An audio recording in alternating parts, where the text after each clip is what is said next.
The English Premier League is the top soccer league in England and as such sports some of the best soccer players in the world. We wanted to look into the statistics of these players to learn more.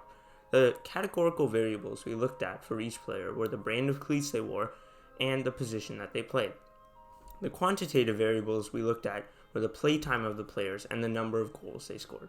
Specifically, we will focus on the 2020 to 2021 season.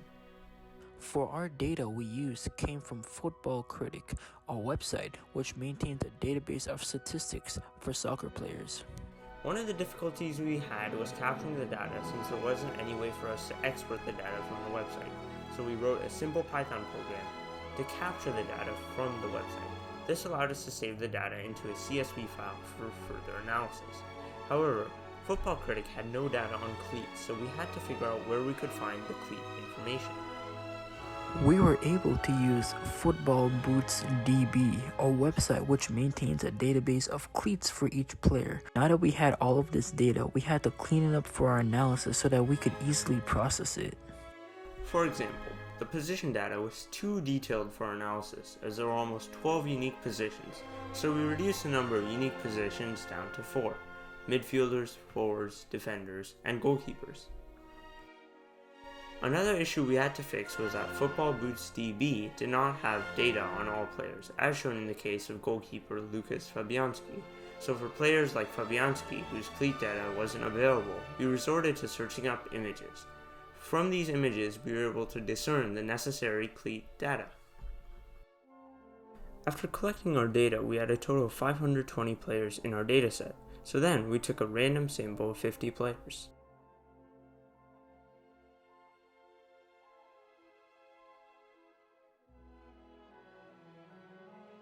The sample distribution for goals was skewed right. The median was 1 goal, the IQR was 2 goals, and there were outliers at 6, 8, 9, 10, and 14 goals.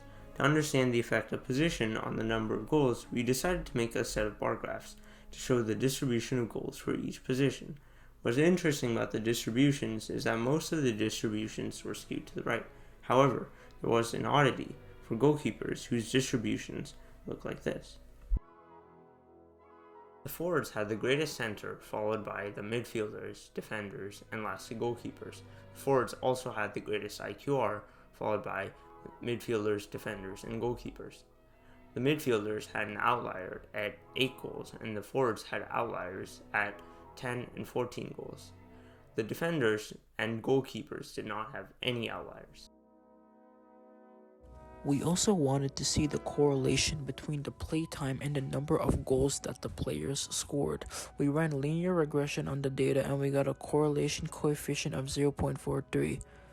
19.31% of the variation in goals scored is explained by the LSRL of goals on minutes played. The linear model is not appropriate as the residual plot does show a leftover pattern. Also, the distribution of negative and positive residuals is not very random as there are far more positive residuals than negative residuals. Our last goal was to determine if there was an association between position played and brand of cleat worn.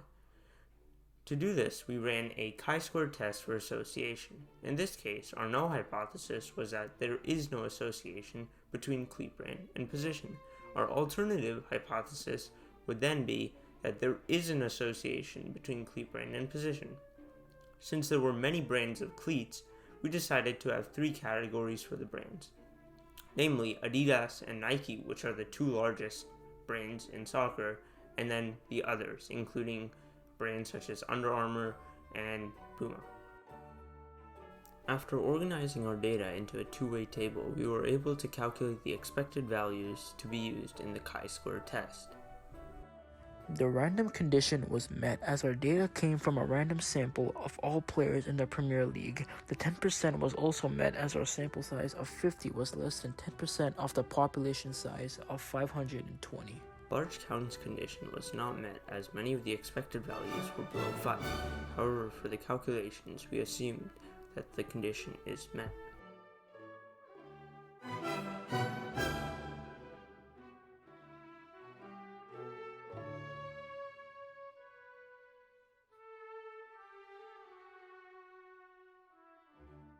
We had a chi-square value of 6.889 and a p-value of 0.865.